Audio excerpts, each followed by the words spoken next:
एक बार दिनपुर गांव में सोहन नाम का हलवाई रहता था। वह खूब बढ़िया और स्वादिष्ट मिठाइयाँ बनाने के लिए जाना जाता था। इसी वजह से उसकी दुकान पूरे गांव में मशहूर थी। पूरा गांव उसी की दुकान से मिठाई खरीदता था। वह और उसकी पत्नी मिलकर शुद्ध देसी घी में मिठाई बनाते थे। इसी से इसकी मिठाइयाँ काफ़ी अच्छी और स्वादिष्ट बनती थीं। हर रोज शाम होते होते उसकी सारी मिठाइयाँ बिक जाती थीं और वह अच्छा मुनाफा भी कमा लेता था। ऐसे होते करते उसको बहुत मुनाफा होने लगा। मिठाइयों से जैसे ही आमदनी बढ़ने लगी, सोहन के मन में और पैसा कमाने का लालच आने लग गया। अपने इसी लालच के चलते उसे एक तरकीब सूझी। वह शहर गया और वहां से एक दो चुम्बक के टुकड़े लेकर आ गया। उस टुकड़े को उसने अपने तराजू के नीचे लगा दिया। इसके बाद उसके जो भी ग्राहक आते वह उन्हें ठगता। एक दिन एक नया ग्राहक आया जिसने सोहन के पास से 1 किलो जलेबी खरीदी। इस बार तराजू में चुंबक लगाने की वजह से सोहन को अधिक मुनाफा हुआ। उसने अपनी इस तरकीब के बारे में अपनी पत्नी को भी बताया, लेकिन उसकी पत्नी को सोहन की यह चालाकी अच्छी नहीं लगी।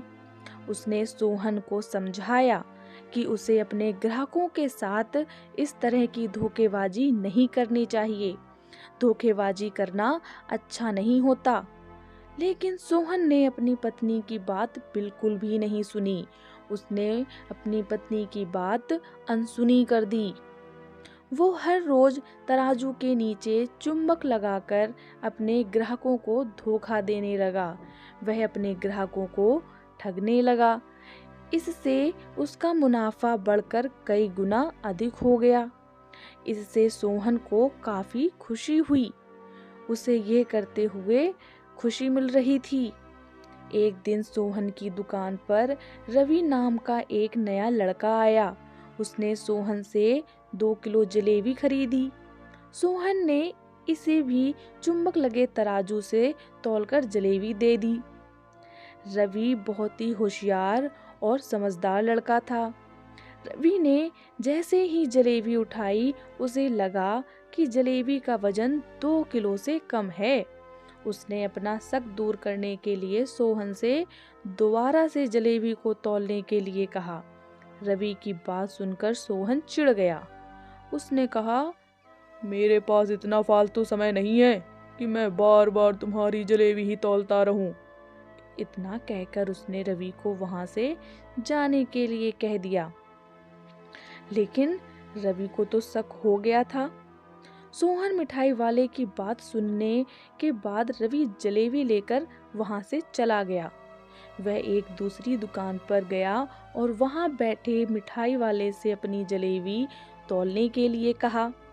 जब दूसरे दुकानदार ने जलेबी तौली तो जलेबी सिर्फ 1.5 किलो ही निकली, यानी कि उसने जितनी भी ली उससे बहुत कम निकली। अब उसका शक यकीन में बदल गया था।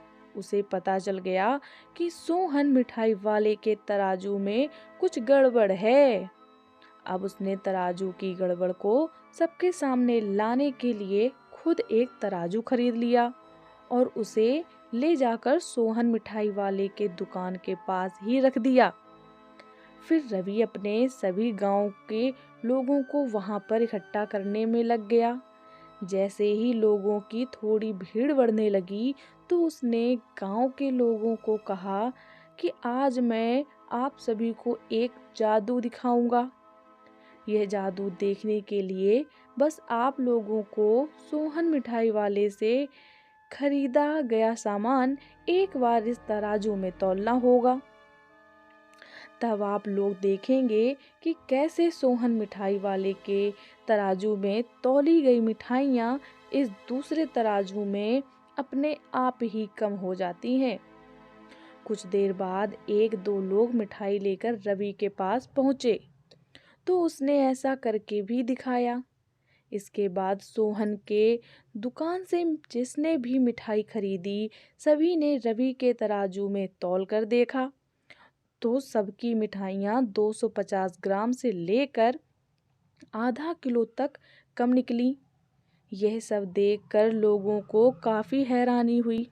अपनी दुकान के पास ही यह सब होता देख सोहन मिठाई वाला रवि से झगड़ा करने लगा।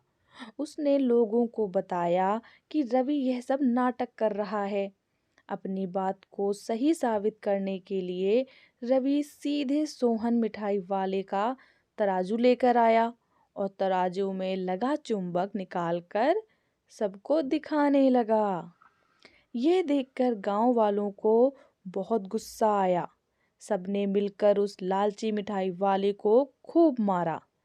अब उस लालची मिठाई वाले को अपने लालच और उसके कारण की गई गलत हरकतों पर पछतावा हो रहा था। उसने अपने गांव के सभी लोगों से माफी मांगी और वादा भी किया कि भविष्य में वे ऐसी कोई भी जालसाजी नहीं करेगा।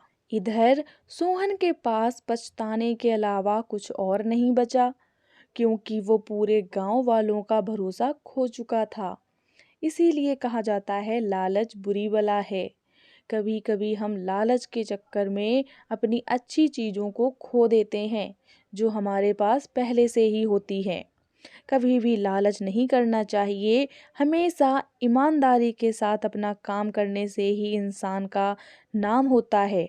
लालच के चलते भले ही कुछ समय के लिए अच्छा फायदा हो, लेकिन इससे इज्जत और आत्मसम्मान दोनों कम हो जाते हैं।